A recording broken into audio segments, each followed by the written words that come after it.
श्री शिवाय नमस्तुभ्यम। हम सबको पता है कि नवरात्रि का बहुत ही पावन सा महीना स्टार्ट हो रहा है और मेरी तरफ से यानी कि द नेचुरल प्लैनेट फैमिली की तरफ से आप सभी को इस चैत्र नवरात्रि की बहुत बहुत शुभकामनाएं।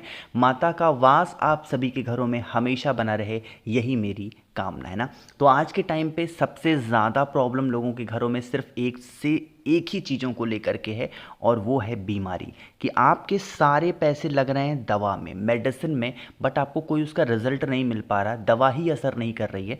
देन आप इस उपाय को इस चैत्र नवरात्रि के किसी भी दिन से स्टार्ट कर सकते हैं। कड़वे नीम के 9 पत्ते आप सभी को लेने होंगे, ठीक है ना। देखो, सबसे पहले मैं आपको बता दूं कि जो नीम के पत्ते होते हैं वो 2 प्रकार के होते हैं, है ना। कौन कौन से?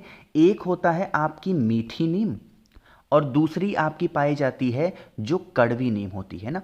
मीठी नीम खासकर महाराष्ट्र साइड में ज़्यादा देखने को मिलती है और कड़वी नीम तो हर जगह देखने को मिल ही जाती है। तो आप सभी लोगों को मीठी नीम ना लेकर के कड़वी नीम लेनी है। कितने पत्ते लोगे? नवरात्रि में देवी माँ के कितने स्वरूप होते हैं? 9 स्वरूप होते हैं। इसीलिए हम सभी लोगों को क्या लेना है? 9 लेने होंगे नीम के पत्ते। इतनी बातें क्लियर हो गई क्या? चलो, नीम के पत्ते के साथ में आप सभी लोगों को इस प्रकार से लेना है। एक तांबे का लोटा, उसके अंदर जल भर दो। ठीक, जल के अंदर आप सभी लोग डालोगे हल्दी। क्या डालना है? हल्दी डालेंगे। और हल्दी डालने के बाद में आपके पास में जो नीम के 9 पत्ते हैं, है ना। देखो, टहनी वगैरह को नहीं लेना है, डंडी वगैरह को नहीं लेना है, कोई भी एक तोड़ना, उसमें से 9 पत्तियां आराम से आपको मिल जाएंगी, ठीक है ना। और आप सभी लोगों को वही 9 की कड़वी 9 की नीम की पत्तियों को डाल देना है कलश के अंदर। अब थोड़ा तरीका समझेंगे। जो भी व्यक्ति घर में आपके बीमार है या जो भी व्यक्ति घर में आपके परेशान है, उस व्यक्ति के हाथों से एक बार इस कलश को स्पर्श कराओगे, एक बार इस कलश को टच कराओगे। चीज़ें क्लियर हो रही हैं क्या? टच कराने के बाद में आप सभी इस कलश को उठाएंगे और उठाने के बाद में फिर से हमें जाना होगा उसी नीम पेड़ के नीचे जहाँ से आपने नीम की कड़वी पत्तियों को तोड़ा था, ठीक है ना। वहाँ पर पहुँच करके आप सभी लोगों को वो पूरा का पूरा जल नीम वृक्ष की जड़ में समर्पित करना, कहीं और नहीं चढ़ाना है। नीम वृक्ष की जड़ में समर्पित करके और वहीं जड़ की एक चुटकी मिट्टी लेके जाना और उस इंसान की मस्तक पर एक तिलक लगा के चले आना।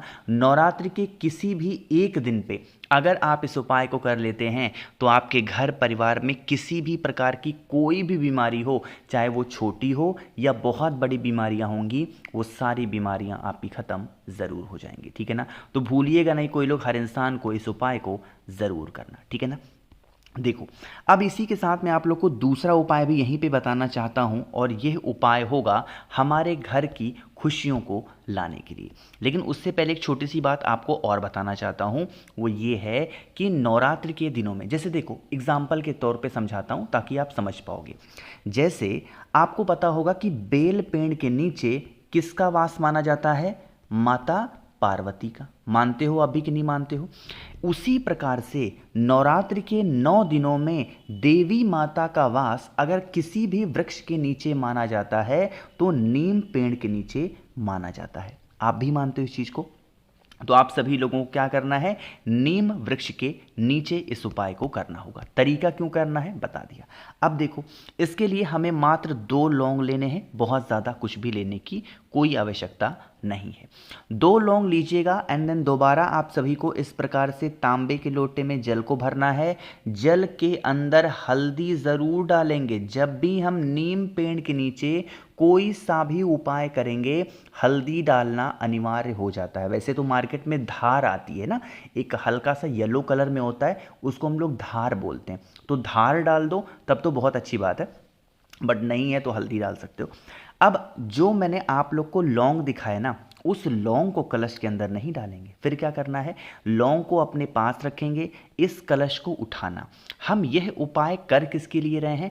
अपनी फैमिली की उन्नति तरक्की के लिए कर रहे हैं। तो आप सभी लोगों को अपने पूरे घर में घूम लेना है, जितने भी कमरे होंगे इस कलश को लेके घूमना, और जो लौंग आपके पास में है उन 2 लौंग का भोग लगाना है नीम पेड़ की जड़ में, ठीक है ना।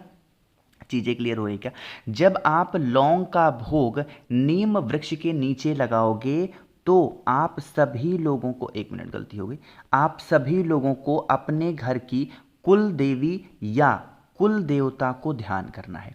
अब कहोगे भैया हमको तो पता ही नहीं है कि हमारी कुल देवी कौन है, हमारे कुल देवता कौन है। तो आपके घर में कोई बड़े बुजुर्ग होंगे ना, उनको पता होंगी कि आपकी या आपके खानदान की जो कुल देवी हैं या कुल देवता है वो कौन है। या तो कुल देवी का स्मरण कर लेना या कुल देवता का स्मरण करते हुए आपको लौंग का भोग नीम वृक्ष के नीचे लगा करके और उसी लौंग के ऊपर आप सभी लोगों को वही एक लोटा जल समर्पित मात्र कर देने से जो हमारे कुल में प्रॉब्लम्स आती हैं, कुल मतलब क्या, हमारे वंश में प्रॉब्लम आती है, वो वंश की समस्या हमेशा के लिए खत्म होती है। घर में सभी लोग सुखी और निरोगी होते हैं ना।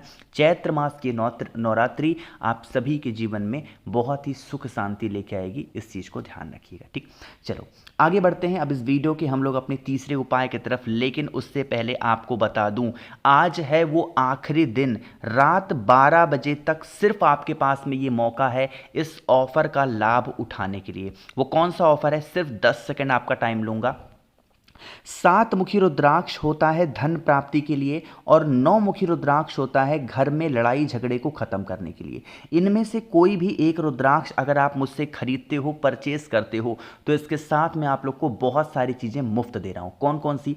एक तो आप सभी को मिलने वाली है 5 मुखी रुद्राक्ष बीमारी के लिए बिल्कुल फ्री, प्लस आप सभी को 3 मुखी रुद्राक्ष दे रहा हूं जो कि बच्चों की पढ़ाई के लिए होता है, वो भी बिल्कुल फ्री, प्लस आप सभी को श्री शिवाय नमस्तुभ्यम का जप करने के लिए रुद्राक्ष की पूरी माला ही आपको दे रहा हूं, वो भी बिल्कुल फ्री।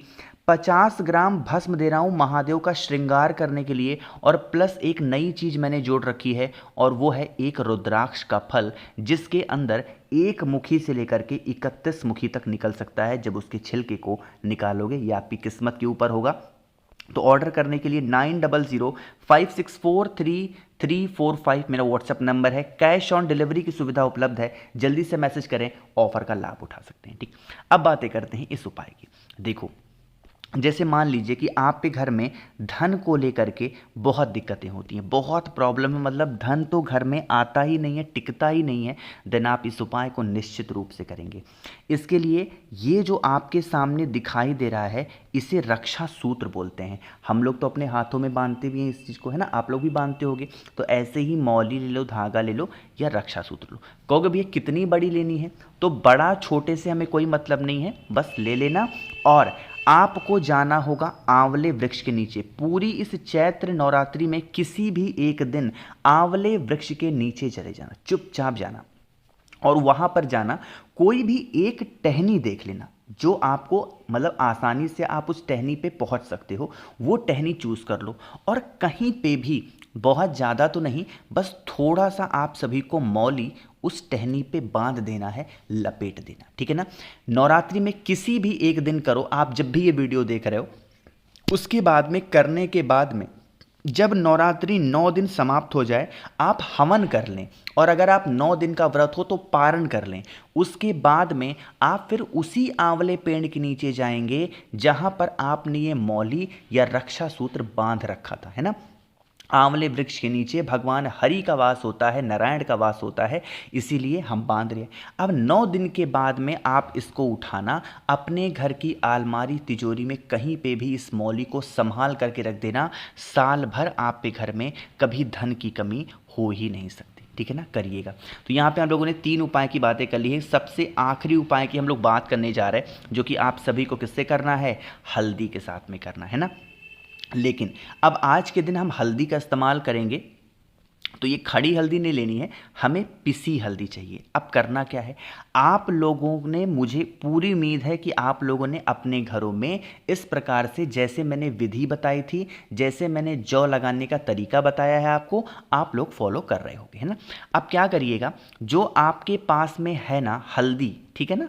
उस हल्दी की 9 बिंदियां आप सभी को लगानी होंगी अपने घर के कलश पे। ये वीडियो आप जब कभी भी देख रहे हो, कोई दिक्कत नहीं है, पहले दिन हो या दूसरे चौथे पांचवें दिन, कभी भी देख रहे हो, आप सभी लोगों को हल्दी की 9 बिंदी देवी माता का जो 9 स्वरूप है उसका स्मरण करके इस कलश पे लगा देने से हमारे घर में सुख शांति समृद्धि ज़रूर आती है। बाकी इस कलश को रखना कैसे है, क्या अंदर डालना है, क्या कलश के नीचे रखना है, सारी बातें मैं बता चुका हूँ। जिसने वीडियो नहीं देखी है, वीडियो वाले सेक्शन में जाना, वहाँ आपको वीडियो मिल जाएगी, ठीक है ना।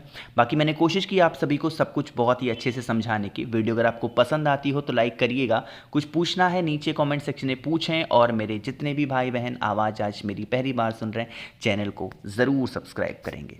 श्री शिवाय, नमस्तुभ्यम।